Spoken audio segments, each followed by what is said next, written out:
Now, why is the belief that people don't change so common? Well, because they don't usually change till they have to, most people, right? Most people are addicted to certainty. So there's 6 human needs you maybe remember familiar from one of my books. One is certainty, and certainty is a survival instinct. We want certainty so we can be comfortable.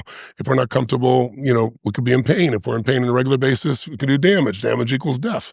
So the most fundamental need is to be certain, and most people settle for certainty. We have also a need for uncertainty, variety. We have a need for significance.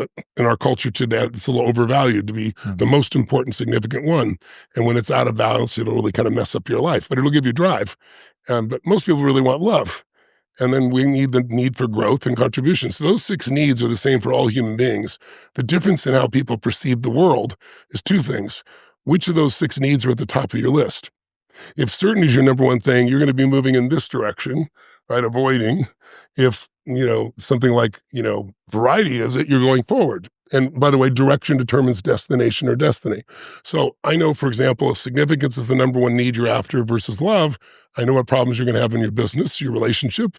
If, if you value growth, I know you're going to have different experiences that you're going to bump into. So that's the common denominator. Then the second thing that's different about people is their rules. Like what has to happen for you to feel successful?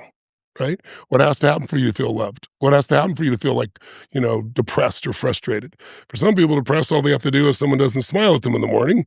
Somebody else, the U.S. Army can storm through their kitchen and spit on their face and then they're not upset by it, right? People have different rules. Like I remember years ago, I had a gentleman who was, I won't mention his name, he was a very well-known guy, came to one of my earliest seminars, and I was describing like these values that we have and these rules. And I was saying, you can have a value, but if your rules make it hard to experience, you won't feel that value. And so I use this guy because he's an obvious example, very wealthy, successful, famous man, and a good human being, like philanthropist and great father. And I said, so are you successful? I was doing it, being playful. And he said, no. And I said, at first I thought, is he feigning? Is he being humble? What is this, right? And then I looked at him, it's like, no, he really doesn't feel successful. I said, what has to happen for you to feel successful? He says, a lot of things. I said, well, that's obvious. What are they? And he goes, well, if you're really successful, you never get upset with your kids. And he's got 5, right? What are your chances? Oh, if you're really successful, you're always there for your kids. And I later got to know him well and his kids, and they thought he was the greatest dad in the world. But his rules wouldn't make him feel that way. What else has to happen? I don't remember the number. It's been so many years, but I think he said you have to have 9% body fat, and he was 10. He was a marathon runner. You have to make $25 million a year. And I said, don't you really make that? He goes, no, I mean in salary, not bonuses and things like that. At that point, he lost rapport with everybody in the room, as you might guess, right? But then there's another guy in the room that this man does not feel successful, even though he values it, even though he pushes for it. He doesn't feel fulfilled. Then I have this other guy in the room I called on because there's certain people are obvious fly for the party guys, right? So I called this guy and I said, are you successful, sir? And he stands up and he goes, of course. Right? Everybody laughs. And I said, what has to happen for you to be successful? He said, I have to wake up, stand up, look down, and see I'm above ground. He said, every day above ground is a great day, right? And he legitimately feels successful every day of his life. So our lives are not controlled by the external world. It's the internal world that determines how you feel about things. It's just like I know I've seen you guys talk about wealth and Z generation and millennial generation now. They don't think they still have the same opportunities and so forth. But that's a story that they're being told. The fundamental pathways are there. I wrote the book Money Master the Game because I wanted to answer that question. Can you still win this game? Is the game rigged against you? Well, the game's always been rigged, right? But can you win the game? The answer is absolutely, but not by being a speculator, unless you're lucky. Yeah. Putting all your money in Bitcoin, you might win.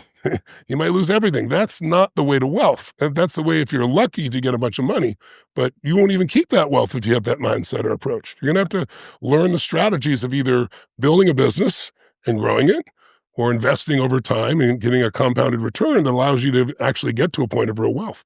If you could distill down to one trait, one personality, one character thing that allows someone to get over the hump and change their values, change their beliefs about something, change it to something for the better, what would you say that one thing is that the people that end up changing successfully have that those who don't end up changing lack? Hunger and relentlessness. I mean, people ask me all the time, I travel all over the earth. I've worked with some of the most successful athletes, entertainers, multi-billionaire, entrepreneurs. And they say, what is it these people have in common most of anything else? And most of them are smart. And I really believe in, I love wickedly smart people personally. I love to learn from them. I love to learn myself. But what I found is there are a lot of wickedly smart people who can't fight their way out of a paper bag. It's the person whose hunger does not go away. The hunger to be more, do more, give more, share more, create more. And it's not hunger to get to just a goal. It's an insatiable hunger, but they also have the relentlessness to push through all the obstacles that come up. It's like I always hear people say, well, the system's working against me. And some of the questions you guys sent, I saw them, you sent us some questions in advance, and I was like, every question has a presupposition in it that you had, at least the ones you sent to me. And it's like, oh, is this a systemic imbalance, right? F no. The system's always out of balance. You don't understand. You haven't lived long enough to see how it works, right? I remember when I was your age, no, not your age. Let's take a Z generation. You're Z, right? That's 13 to right? Yeah, Gen Z. Yeah, 13 you would be to Gen Z by 27. Yeah, and you'd be I assume millennial, right? Yeah. So when I was your generation, interest rates were 18%. I went and I'm hearing people bitching about 6%, right? It doesn't go very far with me, as you might guess, right? And I went and I studied. I had no money. I grew up with nothing. I had 4 different fathers. We didn't have food on Thanksgiving. The reason I provided 1 billion meals in 10 years, the last 10 years, I started with 2 and then 4 and then grew. Now I'm doing 62 billion meals I've done in 3 years for the world, doing a 100 billion meal challenge.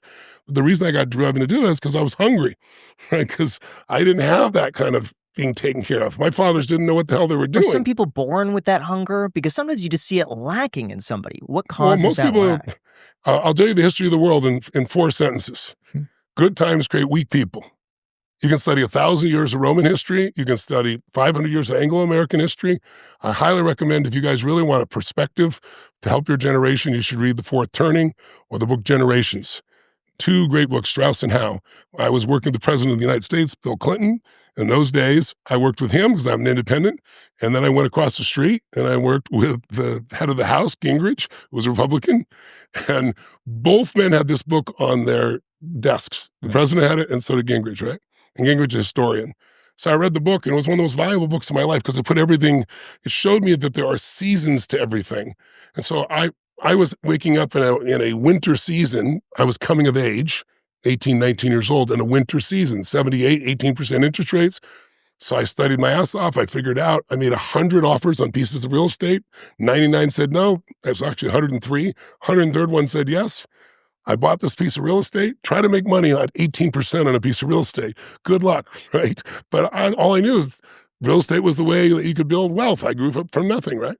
But what happened was then I had somebody I hired, it was so far away, the place I bought, I hired a little local managing company to manage the place. And they called me one day and said, well, a guy said that one of the stairs broke and he fell and he wants $100,000. Well, it's kind of inconvenient. I didn't have that. I could have just let that end me. But I was relentless. I was like, okay, I'm going to learn. This is painful. I'm going to learn. But the season will eventually change. Now, one of the biggest traps with healthy snacks is just how misleading they are. A lot of protein bars I've noticed still spike your blood sugar, contain hidden sugars, or contain ingredients you can't even pronounce.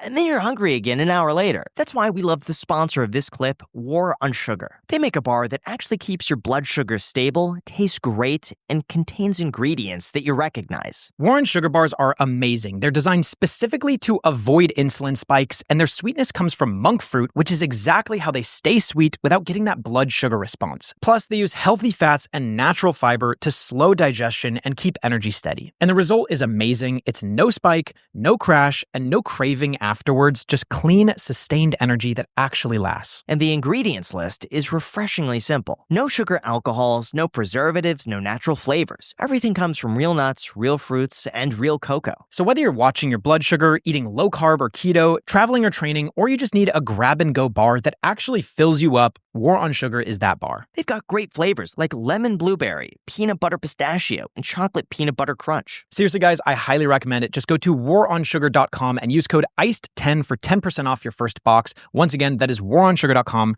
ICED10 is the code for 10% off your first box. I have a problem. When I eat, I spike and I crash and I cannot focus. I do not suffer that with War on Sugar bars, so I highly recommend it. Thank you so much to War on Sugar for sponsoring this clip.